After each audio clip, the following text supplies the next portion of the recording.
Баршаларыңызға сәлем, менің сүйікті көрермендерім. Менің каналыма қош келдіңіздер. Міне мен бүгін осындай яғни роза гүл болып шығатын мантының рецептімен сіздермен бөліскелі отырмын. Сіздер менің каналымда асықпай аяғына дейін қараңыздар. Енді мен сіздерге айта кетейін, бұл мантының құпиясы ол қамырында болады. Егер қамыры жақсы иленіп, осындай роза гүл болып жасауға келетін болса, тамаша манты болып шығады. Мұндай мантыларды сіздер қонаққа салатын болсаңыздар, керемет мақтаныш болар еді. Өйткені бұл дастарханның сәні.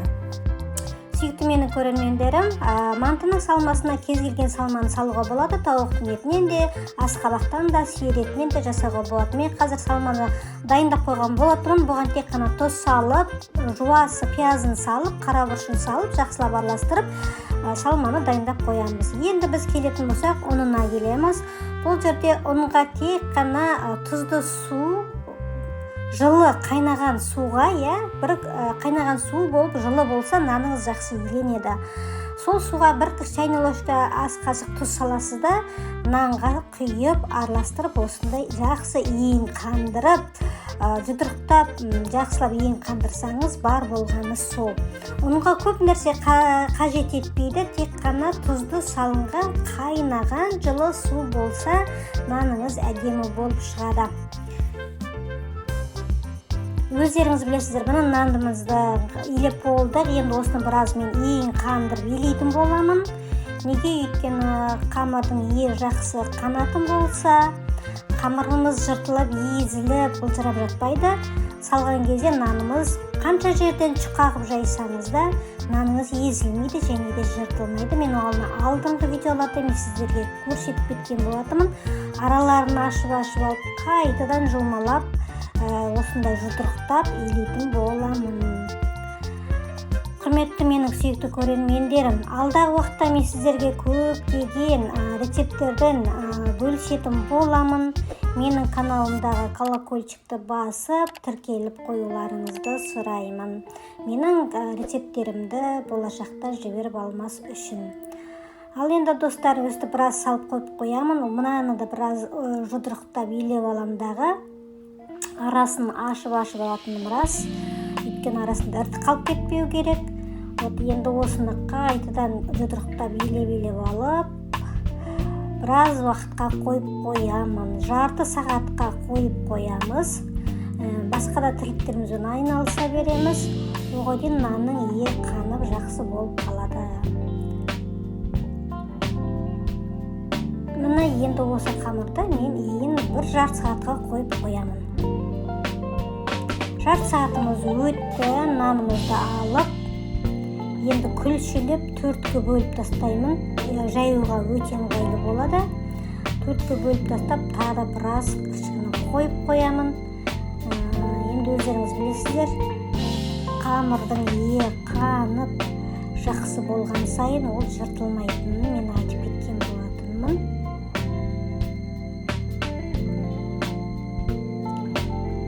Мен деген сүт қосып, жаңағындай жұмыртқа қосып жатпаймын, өздеріңіз білесіздер.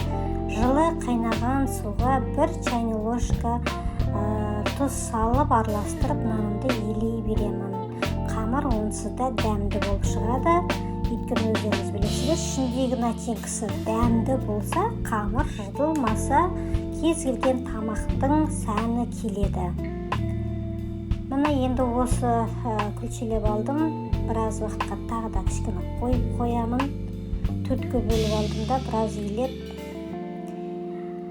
Жақсылап илесем, иі қанса жыртылмайтын және де езілмейтін қамыр болып шығады. Біз енді жұмыртқа қосып, яғындай әркім енді өзінің идеясы бойынша жұмыртқамен, маймен илеп жатады. Ал енді мен өздеріңіз көргендегідей тек қана жылы қайнаған суға бір чайны ложка тұзды салдым да иледім. Міне осылай. Енді кішкене қойып қоямын, біраз тұрады. Оған дейін міне өздеріңіз көрдіңіздер, мен қамырымның біреуін жайып алдым да, енді мантаваркамыздың жақсылап жан-жағын майлаймыз, өйткені қазіргі біз мантымыз астына жабысып қалмас үшін майлаймыз.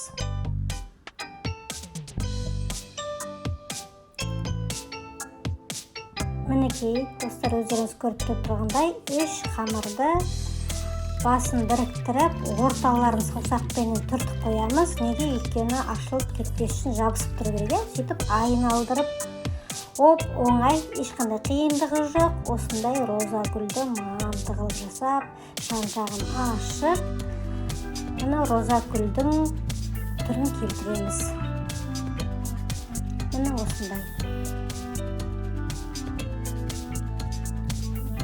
Бәрінің 3 қамырған домалақ қамырды мына кесемменен мен осылай кесіп аламын. Простой қарапайым өзіміздің шай ішіп жүрген кесемізді қоямын да, доскының үстіне қойып, пышақпен айналдыра кесіп аласыздар. Содан фаршты салып, орталарына өздеріңіз көріп тұрғандай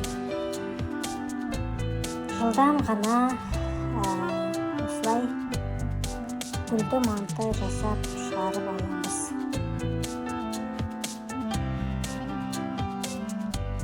Кез келген салманы салуға болады. Өздеріңіз қалай жасайын десеңіздер, өздеріңіз білесіздер. Енді мен сүйетін етін жасадым ғарышта. Мұны осылай басын біріктіріп, кигістеп аламыз да, орталарын саусақпенен басып қоямыз. Неге? Өйткені ажырап кетпеу керек. Сосын жан-жағын орап, гүлдің сәнін келтіріп қоя саламыз. Міне осылай, түк қиындығы да жоқ. Қонаққа осындай манты берсеңіз, керемет сәнді болып шыға келеді.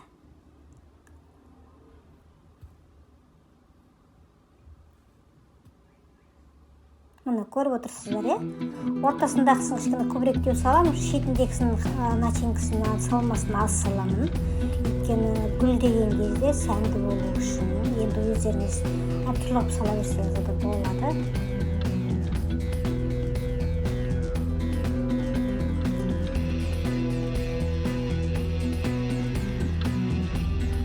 Астын осылай қыстырып қоясыздар, ашылып кетпес үшін. Жан-жағын осылай көмектіріп, өзінің қамырын ашып, формасына келтіреміз. Қамыр ешқашанда жыртылмайды, езілмейді, әдемі қамыр болып шығады. Өйткені ең қанған қамыр, достар. Етіміз кішкене қылып келтірміз жерде. Ішіне сепкіз.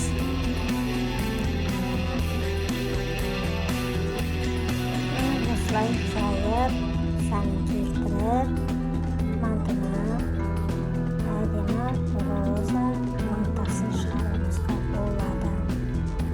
Достар, осындай үлгілі, сәнді, тамаша розаны келтіреміз.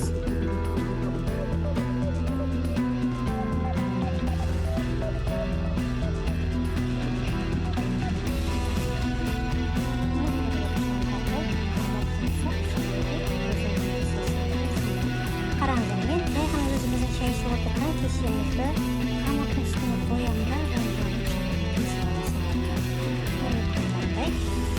Өйтіп бөліп аламын. Ал артылған қамырлар, олар іске жарайды. Оның барлығын басын біріктіріп, біз келесі тамақтарға жаратуымызға болады.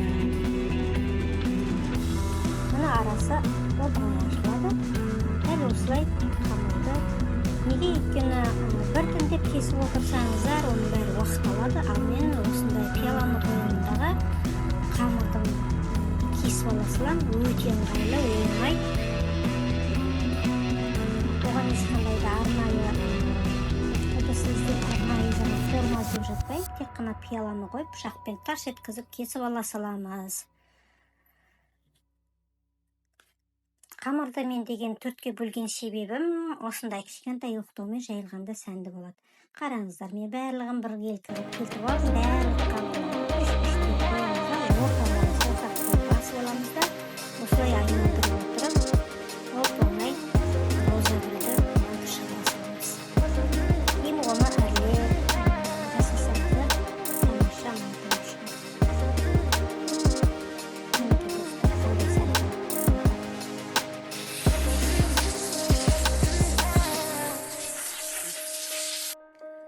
Құрметті менің сүйікті көрермендерім, менің алдында салған видеоларымда денсаулыққа пайдалы смузилар салған болатынмын, және де нерв жүйесін жақсартатын арихтан жасалған сүт жасаған болатынмын. Соны күніне ішіп жүрсеңіздер, дендеріңіз жақсы болады, және де нерв жүйесін тынышталдырады.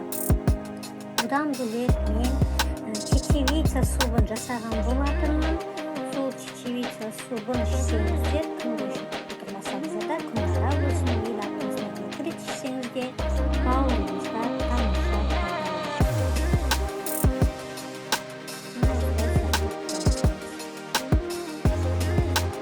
ешқандай қиындығы жоқ.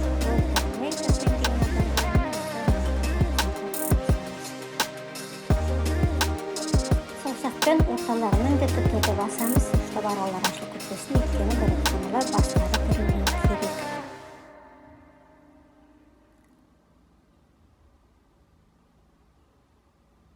Мінекей достар, осындай тамаша роза мантысы дайын болып қалды. Міне өздеріңіз көріп отқандай пісуге аз уақыт қалды. Міне біздің мантымыз дайын достар. Осындай тамаша мантының үстін әрлеп, мысалға сіздер мінекей көксөктерменен және де үстіне сыр салып жіберсеңіздер де осындай тамаша манты болып шығады. Қонаққа дәл осылай беретін болсаңыздар, керемет манты.